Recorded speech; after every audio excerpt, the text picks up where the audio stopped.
नमस्ते सबैजनालाई हजुरहरूले भिडियो हेर्नु भइरहेछ भने प्लिज फर्स्टमा चाहिँ लाइक गरिदिनु होला अनि सब्सक्राइब पनि गरिदिनु होला।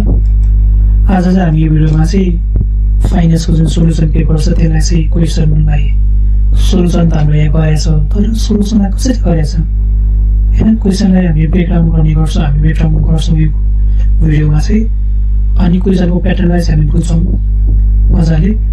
सोल्युसन हेर्ने बित्तिकै त कसरी आउँछ जस्तो मलाई लाग्दैन, त्यसको प्रोसेस बुझ्नु पऱ्यो कसरी गरेको छ कसरी यो गरेको छ भने तपाईँले प्रोसेस बुझ्नुभयो भने र क्वेसनको प्याटर्न बुझ्नुभयो भने तपाईँले मजाले चाहिँ गर्न सक्नुहुन्छ। र हामी 8 नम्बरदेखि सुरु गर्छौँ। 8 नम्बरमा तपाईँको what is a stock value भनेर सोधेको छ।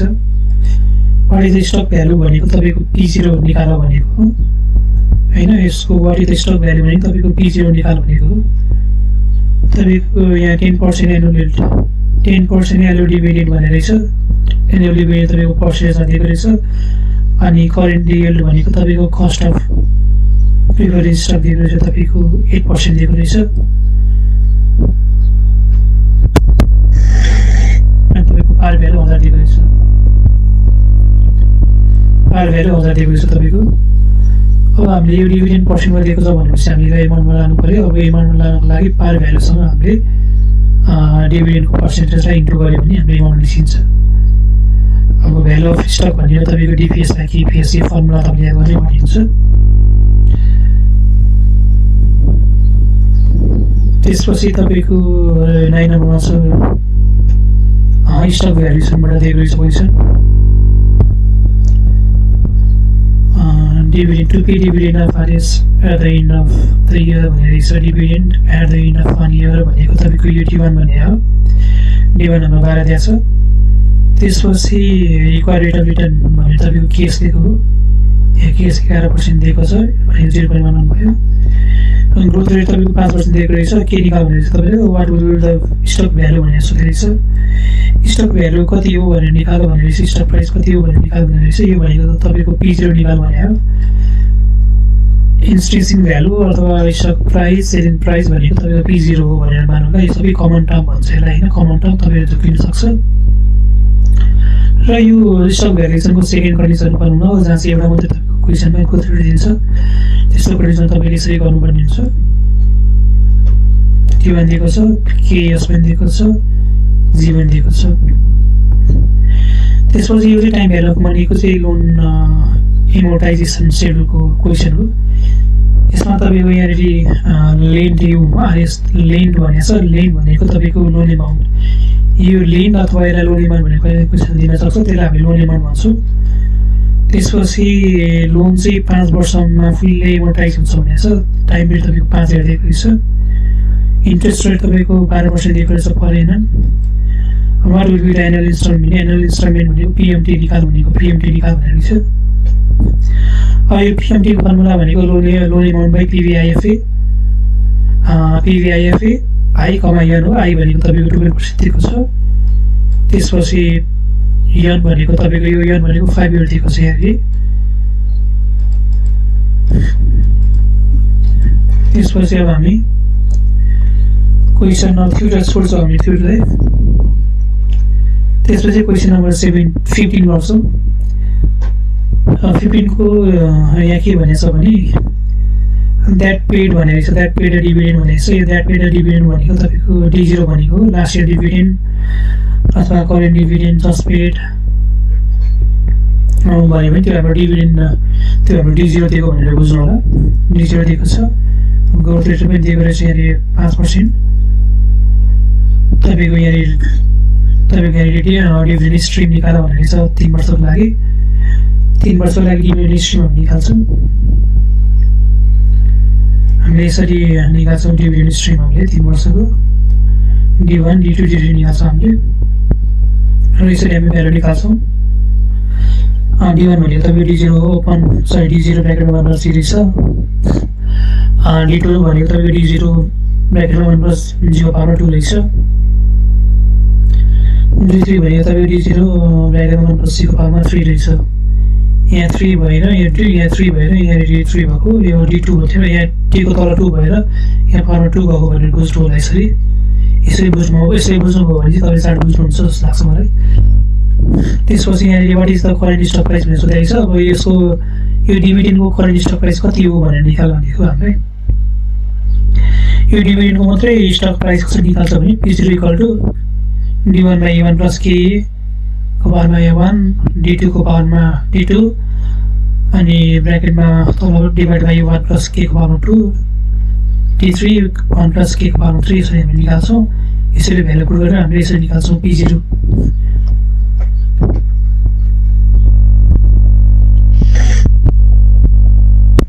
त्यसपछि हामी 16 नम्बरमा जान्छौँ। 16 नम्बरको हामीले UWCC वाला त कतिचोटि गरिसक्यौँ हामीले यसमा लाइभमा 2टा क्वेसन जति गरिसकेका छौँ।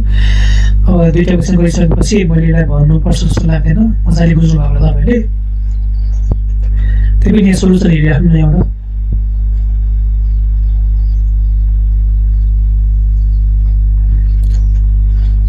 अब 17 नम्बरको यहाँ क्वेसन सोधेको 17 नम्बरमा तपाईँको वर्किङ क्यापिटलबाट सोधेको छ। यति हामीलाई इक्वेसन दिएको रहेछ। गिभनमा हामी यति सार्छौँ, यो गिभनमा यति सार्छौँ अनि हाम्रो यहाँनिर के भनेको छ क्यास कन्भर्सन पिरियड निकाल्नु भन्ने रहेछ। अब क्यास कन्भर्सन पिरियड भनेको CCC भनेको क्यास कन्भर्सन साइकल निकाल्नु भन्ने हो। अब CCC को फर्मुला के हो भने ICP plus ACP minus PDP भन्छ हामीले। ICP निकाल्छ हामीले यसरी। ICP भनेको इन्भेन्टरी कन्भर्सन पिरियड। हामीले यसरी फर्मुला हालेर यसरी फर्मुला पढ्नुपर्ने हुन्छ, यसरी निकाल्छौँ।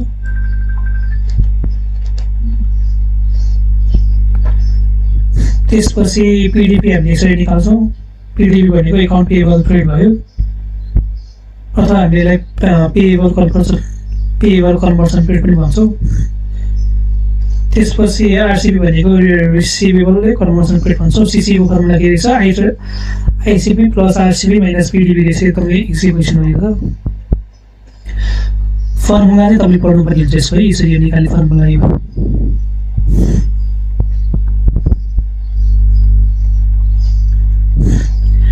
त्यसपछि इन्ट्रेस्ट रेटबाट दिएको रहेछ हाम्रो क्वेसनमा। What is the yield on 1 year treasury bond भनेर सोधेको रहेछ होइन। पैसा यहाँ क्वेसनको यहाँ हेरौँ, क्वेसन ब्रेकडाउन गरौँ। Real estate real rate of interest भनेको के पर्सेन्ट हो हाम्रो। त्यसपछि inflation is expected to be 3% भनेको चाहिँ इन्फ्लेसन इन इयर 1 भनेको 3% दिएको छ। इन्फ्लेसन इन इयर 2 भनेर आफ्नो 3.5% दिएको रहेछ। इन्फ्लेसन इन इयर 3 भनेर तपाईँको 4% दिएको रहेछ। MRP तपाईँको MRP भनेको maturity premium 0.1 into T power minus T minus 1% दिएको रहेछ।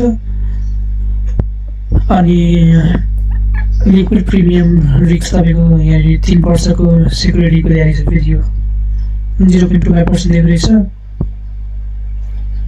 डिफल्ट रिस्क पेको DRP 3 इयर सेक्युरिटीको लागि 0.6 दिएको रहेछ। अब यो 3 इयर सेक्युरिटी भन्ने बित्तिकै हामीले यो 1 इयर ट्रेजरी बोन्ड यो 1 इयर ट्रेजरी बोन्ड ट्रेजरी बिलमा हामीले राख्न पाएन। यो 1 इयर ट्रेजरी बोन्ड र यो हाम्रो 1 इयर ट्रेजरी बिलमा चाहिँ हामीले यो LRP राख्न मिलेन क्या। किन राख्न मिलेन भने यहाँ 3 इयर सेक्युरिटीको लागि भनेर तोकेर दिएको छ नि त, त्यही भएर राख्न मिलेन। यहाँ 2 इयर ट्रेजरी बोन्ड भनेको भए पनि राख्न मिल्दैन थियो। किन राख्न मिल्दैन? किनकि यहाँ क्वेसनले भनेको छ 3 इयर सेक्युरिटी भनेर।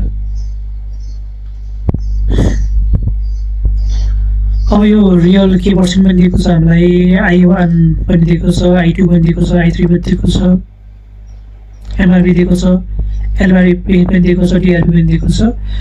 What is the yield on 1 year treasury bill भनेर चाहिँ हुने 0 K1 भनेको के पर्सेन्ट प्लस I1 भनेको यसरी राखेपछि आउँछ हाम्रो yield on 3 year treasury bond. What is the yield on 3 year treasury bond भनेर चाहिँ यो भनेको 0 K3। यसको लागि के पर्सेन्ट प्लस IP3 भन्छौँ हामीले, यसलाई IP3 भन्छौँ। IP3 भनेको तपाईँको यहाँ IP3 राख्नु मिल्छ हामीले। यहाँ तपाईँको यसले डाइरेक्ट गरेर रहेछ, यहाँ IP3 यहाँ के पर्सेन्ट के star plus IP3 plus MRP plus LP राख्छौँ। LP अथवा LRP भन्छ हामीले यहाँ चाहिँ। अब IP3 भनेको चाहिँ I1 plus I2 plus I3/3। यसले यहाँ एक स्टेप चाहिँ स्किप गरेर रहेछ। त्यो स्टेपलाई मैले यहाँ भनिदिएको छु है। अनि यसरी भ्यालु राख्नु होला, यसरी निकाल्नु होला।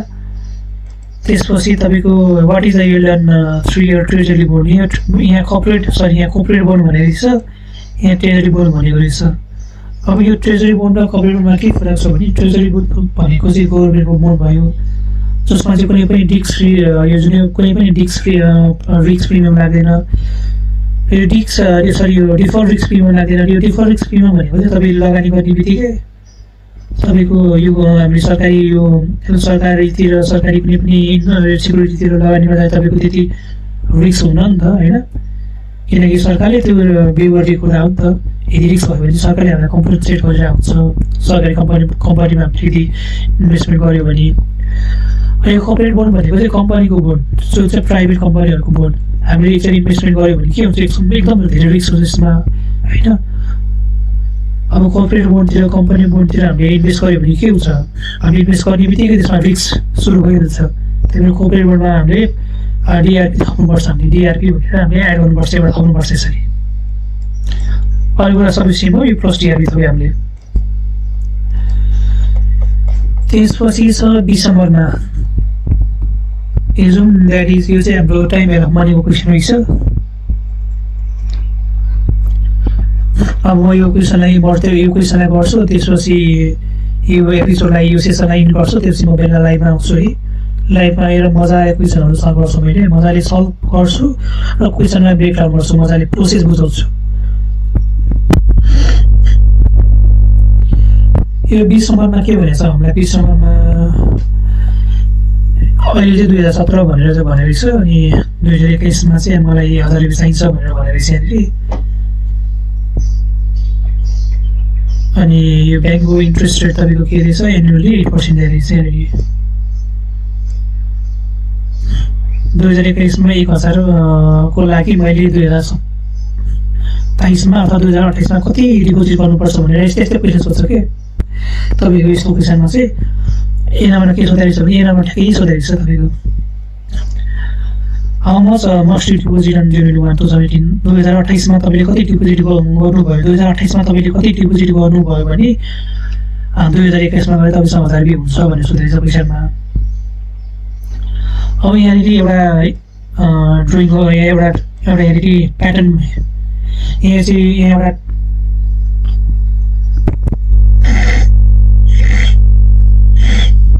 यहाँ तपाईँको एउटा यहाँनिर टाइपको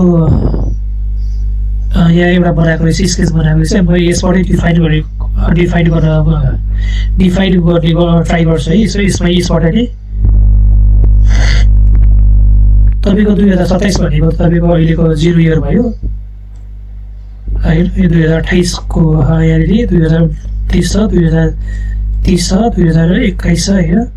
अब यो नम्बर हाम्रो 2028मा कति डिपोजिट गऱ्यो भने 2021मा गएर 1000 हुन्छ भनेर सोधेको छ।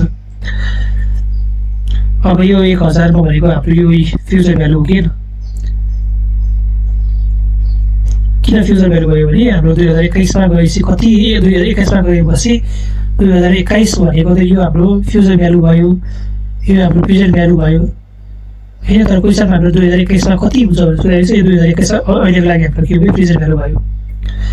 अब हामीले प्रेजेन्ट भ्यालु निकाल्नु पर्ने हुन्छ, फ्युचर भ्यालु हामीले यो युज गरेर 8% हामीलाई दिएको छ हामीलाई। अब हामीले यो नम्बरको PV गर्नु F/F P/1 प्लस K को पावर इयर गरेर हामीले यसरी निकाल्छौँ। अब हामी 2028मा यहाँ फर्मुला 3 कसरी भयो, A1 = 3 कसरी भयो भने तपाईँ कन्फ्युज हुन्छन् होला। यो 3 कसरी भयो भने यो 2028मा मैले कति पैसा डिपोजिट गर्नुपर्छ भनेर सोधेको क्वेसनमा। अब मैले यसरी गर्छु, यो 2000मा गएर मैले डिपोजिट गर्दाखेरि 2000मा गएपछि तपाईँको 2028देखि 2021 को टाइम फल होला। यो टाइम स्केचलाई मैले चाहिँ डिफाइन गरिरहेको छु। अब यो नम्बर अफ इयर 3 कसरी भयो भन्दाखेरि तपाईँले यसरी भयो हेर्नु, तपाईँको 1 वर्ष भयो यहाँनिर, सरी अझै बिग्रियो 2 वर्ष भयो, यहाँ आउँदा तपाईँ 3 वर्ष भयो। त्यही भएर यहाँनिर तपाईँको इयर कति भयो 3 भयो। यदि 2027मा कति हुन्छ भनेर यो क्वेसनमा यदि सोधेको भए 2028को ठाउँमा 2027मा कति डिपोजिट गर्नुपर्छ यदि भनिदिएको भए तपाईँको के हुन्थ्यो, तपाईँको यहाँदेखि सुरु गर्नुपर्छ। तपाईँको यहाँदेखि सुरु गर्नुपर्छ तपाईँ 1 भयो 2 भयो 3 भयो 4 भयो तपाईँको यहाँ 3 को ठाउँमा 4 लेख्नु पर्यो तपाईँले। अब तपाईँको बी नम्बरमा के भनेको छ बी नम्बरमा तपाईँको 2028 मा कति डिपोजिट गर्यो भने 2021 मा 1000 रुपियाँ हुन्छ भने सेम क्वेसन छ तर यहाँ के फरक छ सेमी एनुअली भनेको छ। अब 6 महिनामा तपाईँले के गर्नुपर्छ 6 महिना तपाईँले डिपोजिट गर्नुपर्छ तपाईँले। अघि तपाईँले 1 वर्षमा 1 वर्षमा ब्याज तिर्नुपर्छ इन्ट्रेस्ट रेट तिर्नुपर्छ भनेको थियो सरी तपाईँले 1 वर्षमा इन्ट्रेस्ट रेट तपाईँले पाउँछ भनेको थियो अघि तपाईँले होइन ए नम्बर क्वेसनमा। किनकि ए नम्बर तपाईँको सेमी एनुअली भनेको 6 महिना हो। यहाँ सेमी एनुअलीहरू के भनेको थियो तपाईँको क्वेसन साइलेन्ट छ क्वेसन साइलेन्ट भएकोले मैले क्वेसन साइलेन्ट भएको हुनाले मैले क्वेसन साइलेन्ट भएको हुनाले मैले यहाँ के गरेँ क्वेसन साइलेन्ट भएको हुनाले यहाँनिर के गरेँ भने यसलाई सेमी एनुअली नभइकन एनुअली पेड भनेर बानी गरेँ मैले मलाई त्यही भएर मैले यहाँ 8% राखेँ। अब बी नम्बरमा सेमी एनुअली भनेछ तपाईँ 6 महिनामा तपाईँले इन्ट्रेस्ट पाउँछु भनेछ सेम क्वेसन हो खालि डिफ्रेन्ट भनेको तपाईँको यहाँ एनुअल कम्पाउन्डिङ छ यहाँ तपाईँको सेमी कम्पाउन्डिङ हुन्छ सेमी एनुअली भनेको छ तपाईँको। अब सेमी एनुअली भनेपछि तपाईँको 1 वर्षमा 8% भनेपछि 6 महिनामा तपाईँले कति पर्सेन्ट तपाईँ पाउनुहुन्छ तपाईँले 4% त पाउनुहुन्छ नि होइन 6 महिना 4% पाउनुहुन्छ अर्को 6 महिनामा 4% पाउनुहुन्छ टोटल गरेर 8% हुने भयो हाम्रो। अब इयरको लागि तपाईँको यहाँनिर म्याचुरिटी पिरियड कति हुने भयो तपाईँको 6 महिनामा गरेर तपाईँले कति पाउनुहुन्छ तपाईँले अब 2028 देखि 2021 सम्म तपाईँको 3वटा वर्ष हुन्छ तपाईँ 3वटा वर्ष पाउनुहुन्छ होइन 3वटा तपाईँ पाउनुहुन्छ तपाईँले हो किन। अब यहाँ 6 कसरी आयो भने यो 3 इन्टु यहाँ मैले 3 इन्टु 2 गरेँ मैले 3 त हाम्रो पहिल्यै हाम्रो यहाँ इक्वल टु यहाँको पाउरमा 3 छ हाम्रो यही चाहिँ हामीले 1 2 3 गरेको हामीले यसरी होइन। अब यहाँ इन्टु 2 किन गऱ्यो भने यो सेमी एनुअली भन्यो नि त हामीले वर्षमा 2 चोटि पाउँछौँ नि त त्यो भएर इन्टु 2 गरेर हामीले यसलाई 6 बनाएको यसरी 6 पिरियड भनेर हामीले यसरी। अब हामी सिधै यसरी राख्छौँ फर्मुलाको लागि पनि केही कन्फ्युजन छैन। अब हाम्रो सी नम्बरमा के भनेको छ भने if you want make equal payment on January 1 from 2018 2028 देखि 2021 सम्म तपाईँले इक्वल पेमेन्ट गर्नुहुन्छ भनेपछि तपाईँले बराबर पेमेन्ट चाहिँ गर्नुहुन्छ अरे 2028 सम्म इक्वल 2000 मा जति गर्नुहुन्छ 2019 मा त्यति गर्नुहुन्छ 2020 मा त्यति गर्नुहुन्छ भनेर तपाईँको यहाँ भनेको छ। भनेको मतलब तपाईँको यसमा पिएमटी निकाल भनेको हामीलाई होइन तपाईँ यसमा के सोध्यो हामीलाई यसमा तपाईँको पिएमटी निकाल भनेर हामी सोध्यो यसमा हामीलाई। अब तपाईँले 2027 मा तपाईँले 2028 मा पनि 2028 2029 2030 मा सरी 2028 मा 2019 मा 2020 मा 2021 मा बराबर पैसा तिर्नुहुन्छ होइन। If you want to make equal payment भनेको छ January 1 2028 देखि 2021 सम्म तपाईँले इक्वल पेमेन्ट गर्नुहुन्छ भने टु एक्युमुलेट 1000 रुपियाँ जम्मा 1000 रुपियाँ पाउनको लागि तपाईँले 1000 रुपियाँ 2021 मा गएर 1000 रुपियाँ तपाईँले जम्मा गर्नको लागि 1000 रुपियाँ पाउनको लागि तपाईँले कति चाहिँ तपाईँले 2028 देखि 2021 सम्म तपाईँले तिर्नुपर्ने हुन्छ। अब हामीलाई यहाँ 4 पेमेन्ट भनेको छ 4 पेमेन्ट भनेको तपाईँको इयर भइहाल्यो। अब यसमा हाम्रो के गर्नुपर्छ हामीले पिएमटी निकाल्नुपर्छ। पिएमटी को लागि हामीले कुन फर्मुला युज गर्छौँ पिएमटी को लागि हामीले सी नम्बरमा हामीले यो गरेका छौँ यहाँनिर हाम्रो यहाँनिर यहाँ हाम्रो प्रेजेन्ट भ्यालु एन्युटिज फर्मुला युज हुन्छ। हाम्रो प्रेजेन्ट भ्यालु एन्युटिज कतिखेर फर्मुला प्रेजेन्ट भ्यालु एन्युटिज भनेको एफए कतिखेर युज हुन्छ जब तपाईँको इक्वल पेमेन्ट यति वर्षदेखि यति वर्षसम्म भनेर तपाईँको इक्वल पेमेन्ट भनेर तपाईँको क्वेसनमा डिफाइन गर्छ इक्वल पेमेन्ट भनेर होइन।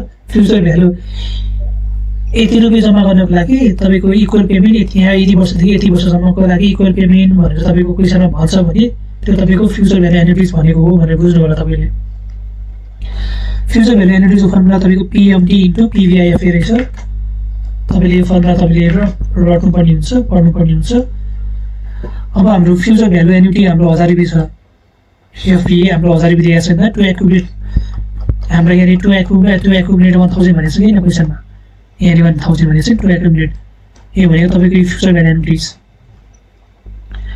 अब पिएमडी निकाल्नु पर्यो भने एफआई टेबल 8% भनेको हाम्रो यो इन्ट्रेस्ट रेट हाम्रो 8% भनेको छ यसमा हाम्रो सेमी एनुअली भनेको के भने हैन नि त त्यही भएर हामीले एनुअली राख्छौँ 8% राख्छौँ यहाँ भनेको हामीले यहाँ 4% हामीले 4 राख्छौँ 4 इयर राख्छौँ 4 हाम्रो इयर किन राख्यो भने यहाँ क्वेसनमा हामीले 4 भनेको छ हाम्रो 4 पिरियड भनेको छ हामीले 4 पेमेन्ट भनेको छ 2028 2029 2020 2021 गरेर 4 वर्षमा